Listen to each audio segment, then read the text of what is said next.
Hello বন্ধুরা, সকাল সকাল নতুন একটা ভিডিও নিয়ে চলে এলাম। তো আমাদের একটা নেমন্তন্ন ছিল, তার জন্য আমি আমার মা রেডি হয়ে বেরিয়ে পড়েছি। আমাদের এখানে বেশিরভাগ অনুষ্ঠানই আমাদের ক্লাবে হয়, ঠিক তেমনই আজও আমাদের যে নেমন্তন্নটা রয়েছে সেটা আমাদের ক্লাবেই নেমন্তন্ন আছে। আমি এখানে একটু মার সাথে একটু বকবক করতে করতে যাচ্ছিলাম, যেহেতু আমাদের একটাও ওই বছর একটা বিয়ে বাড়ি পড়েনি। এর জন্য আমি মাকে বলছিলাম যে মা, একটাও বিয়ে বাড়ি পড়লো না, বাট একটা নেমন্তন্ন তো অ্যাটলিস্ট আমরা পেলাম। এই কথা বলতে বলতে আমি আর মা গল্প করতে করতে যাচ্ছিলাম।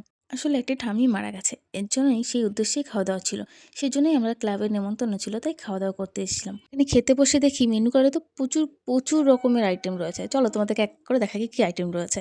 আমাদের বাড়ির ৩ জনকেই নেমন্তন্ন করেছিল, কিন্তু যেহেতু বাবা কাজে যায়, দুপুরবেলা আসতে পারে না, এর জন্য আমি আর মাই দুপুরবেলা চলে এসেছিলাম। বাবা কিন্তু রাত্রেবেলায় আসবে। তো অনেকক্ষণ বসে রয়েছি, কিন্তু আমার খুব খিদে পেয়ে গেছে। দেখতে দেখতে এবার আমাদের প্লেটটাও চলে এসছে।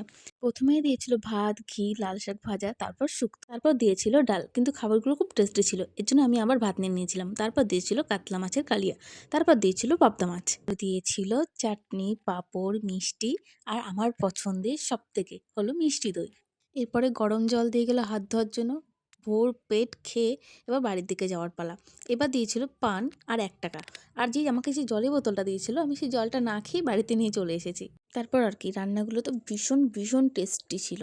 আর আমি আর মা বলতে বলতে যাচ্ছিলাম যে রান্নাগুলো এত টেস্টি হয়েছে যে প্রচুর ভাত খেয়েছি। মানে যা দিয়েছে আমি কোনো কিছুই নষ্ট করিনি। হ্যাঁ, লাস্টে একটু ভাত আমার নষ্ট হয়েছে, বাট তাও ঠিক আছে। বাট রান্নাগুলো ভীষণ টেস্টি হচ্ছে। খাওয়া দাওয়া করতে এবার বাড়ির কাছে চলেই এলাম। আর আমার এই নতুনত্ব ভিডিও দেখতে তোমাদের যাদের ভালো লাগে অবশ্যই একটা লাইক, কমেন্ট, সাবস্ক্রাইব করবে।